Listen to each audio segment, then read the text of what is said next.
Welcome to the first tutorial on how to make an RPG in Project Spark.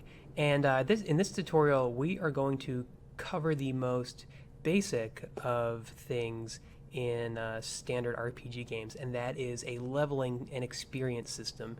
Leveling and experience is always core to RPG games, so I thought this would be a good place to show off some basics of code and just in general how to start putting together your game. So in here we're not going to really design anything, we're going to just focus on the mechanics, and we're going to make sure that we're setting it up right. So there are going to be some concepts here that you might be unfamiliar with, and we're going to dive into them more as we go along in the series. So I'm starting on a totally blank canvas with my main character and a goblin right here. And the idea is I want to go up to this goblin, punch him, and get experience from that. And then that experience will eventually lead to me leveling up. So let's go ahead and start out with something that actually isn't fully related to this, but it's really important.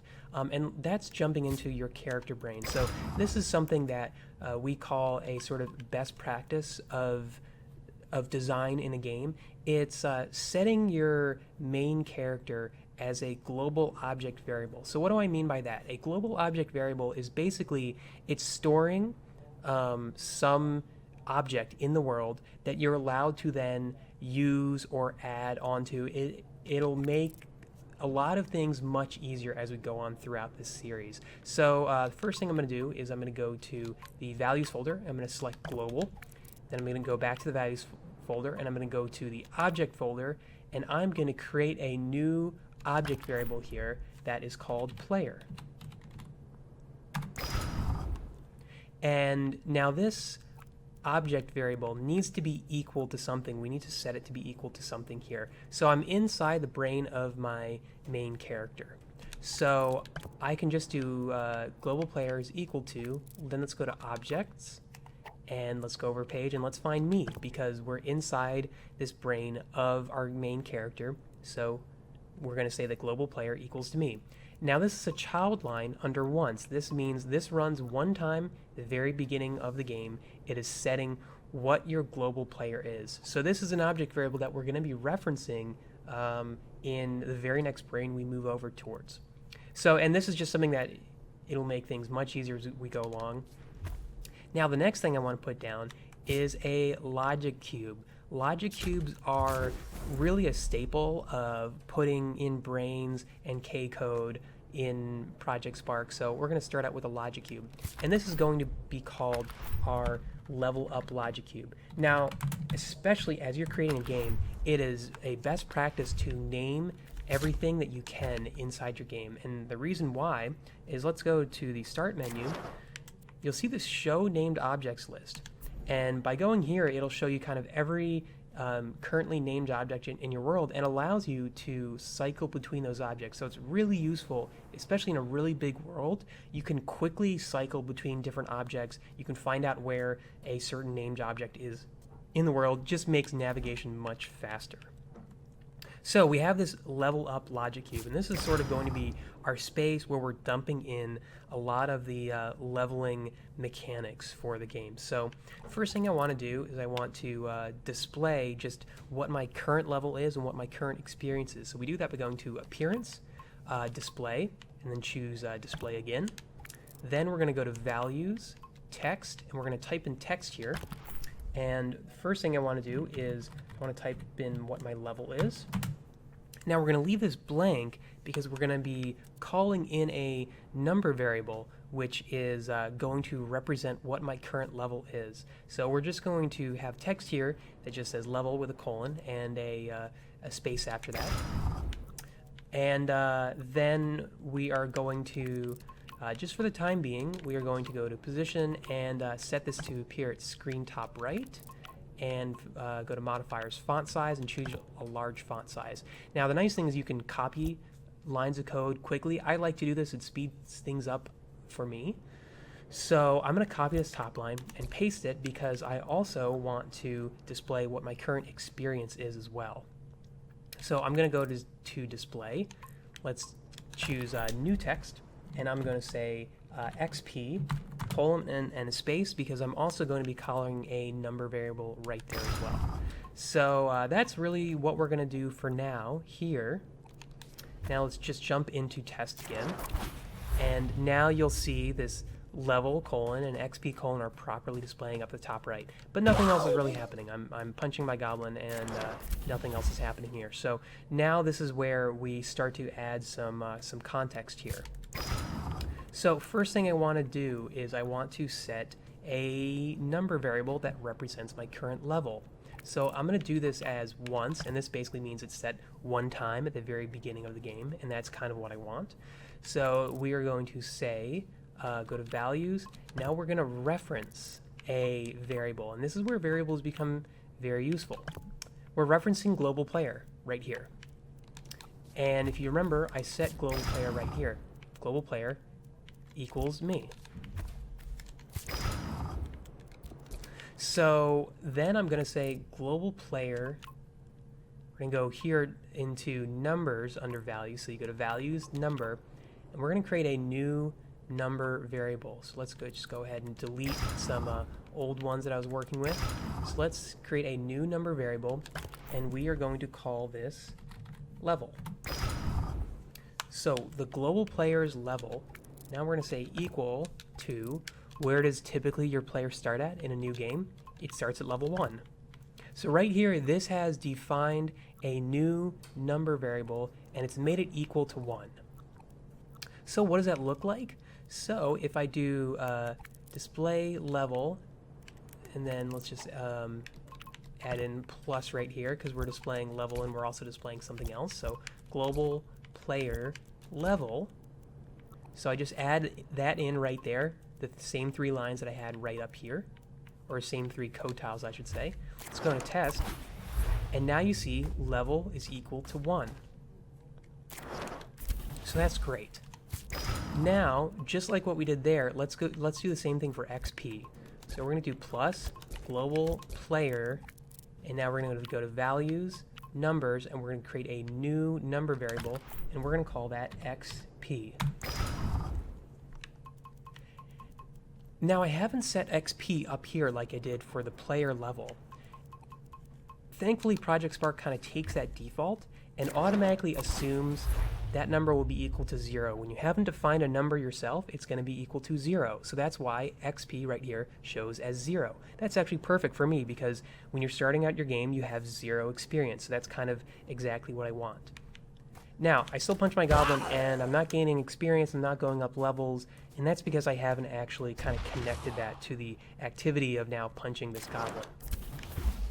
So what I want to do is I want to now go inside this goblin. The only thing I have set within here currently is once team equals 2. So goblins on team 2, my players on team 1, therefore they are enemies. So I want to look for, I kind of want to have a listener in the goblin for once basically this goblin has been punched and is dead, then it's adding on to the player's current XP. So you can do that within a lot of different ways. I'm going to do it actually in the most elegant way. Now this may not make too much sense to you now, but as you go along, this will kind of make more and more sense. But what I'm first looking for is going to go to combat events, and I'm going to look for when this goblin has been hit by an attack. So this goblin is now looking on the inside. All right, I've been hit by an attack.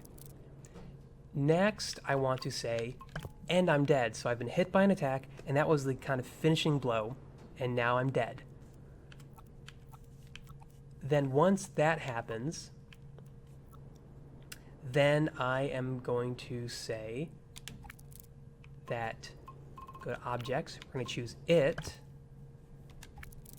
We're going to go to values, number, XP, and we are going to say increase by, let's go to numbers, and let's put a new number, let's say 10. Increase by 10 XP. So what is it? This just references to the object that the win side is referring to. So that we can use really nicely here, that whatever just hit me, the goblin, that is it. So that basically says that whatever just hit me, I'm giving that thing XP. So this is great because it allows you for, you know, a game with multiple characters. Now, whichever one hit the enemy will get that XP, and the other ones won't. So that kind of works out perfectly. I also want to add a kind of modifier on here. Let's add in one other code tile on the win side. Let's go to timing object, and let's go to started to. Started to means basically this runs for just one frame in Project Spark, and that's really important because it's kind of clamping something down so it only fires off once. If I didn't do that, then if I just had is dead, then basically, you know, when you're hit by an attack, it doesn't just last for a split second. You're hit by an attack, that punch lasts for, you know, let's say half a second or so. That entire half of a second, the XP is continuing to tick upwards. And so that means that you might end up with, instead 50 XP instead of 10 XP, but you really want your character to just get 10 XP. So by putting a started to, it clamps it down that just says fire this one time as soon as this guy is dead. So let's just test that out. So let's go up to the goblin, let's punch him, and now you see my XP has gone up by 10. So that's great, that's exactly what I was looking for. Now the next convention that will become really important the more and more complex you're making games is templates. Templates are super important for really any sort of enemies that you have a lot of in a world.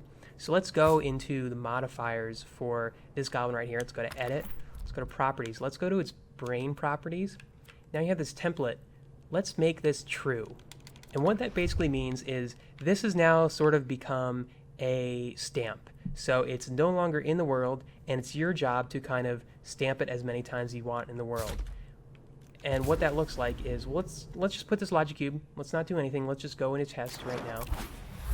And you'll see that goblin is no longer in this world.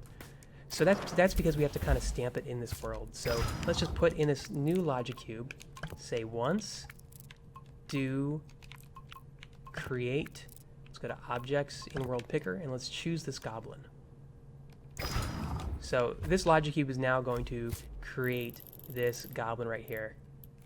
Let's jump into test now, and it creates that thing that was a template. And just like before, I punch it, I get 10 XP. This is really beneficial to me because let's just quickly call this guy Goblin Spawner.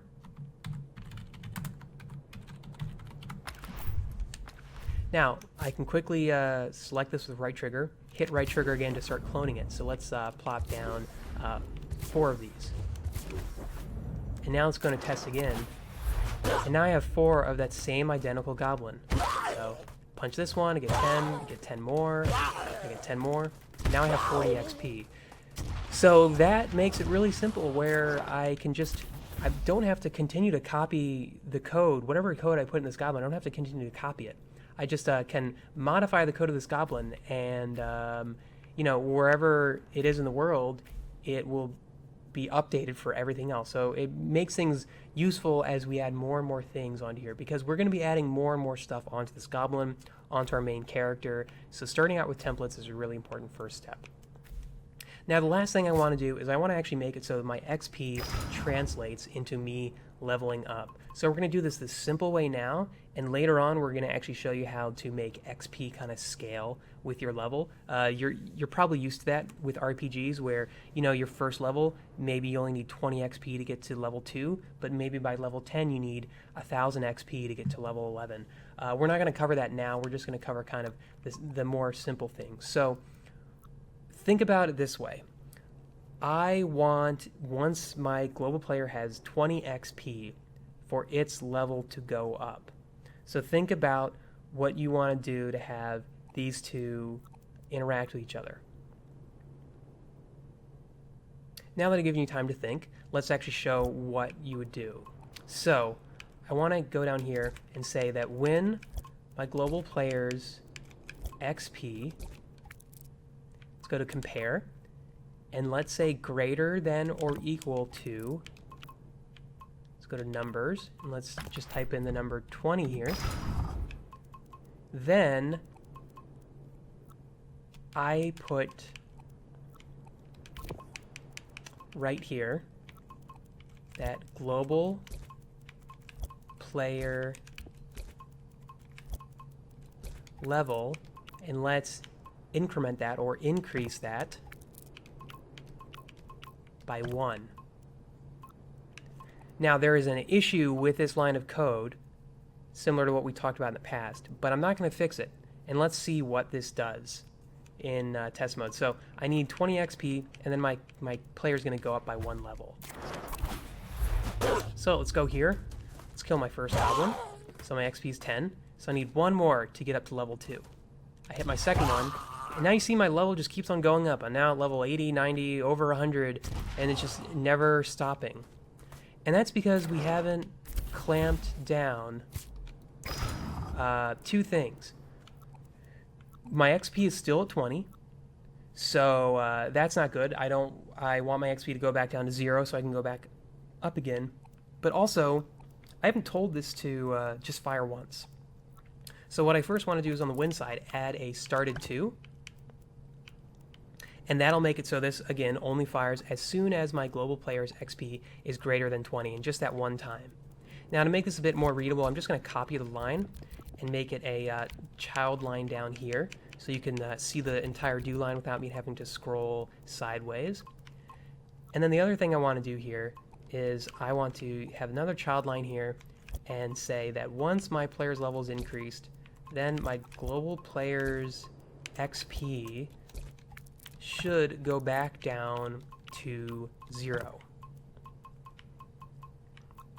So now let's see this in action. We have our 4 goblins, so let's get the first one. XP is at 10. Second one. My level goes back to 2, and my XP goes back to 0. That's exactly what I wanted. Great. Let's get our third goblin. XP is up at 10. Our fourth goblin. XP goes back down to 0. My level is now up to 3. So I think this is a good stopping point for our first tutorial in how to make an RPG game. We have the basics of how to create a leveling system, and now we're going to get a bit more and more intermediate to complex as we're building other core standard mechanics of an RPG, like an inventory, shops, quests, all that ahead. So stick with us and continue on to the next RPG video.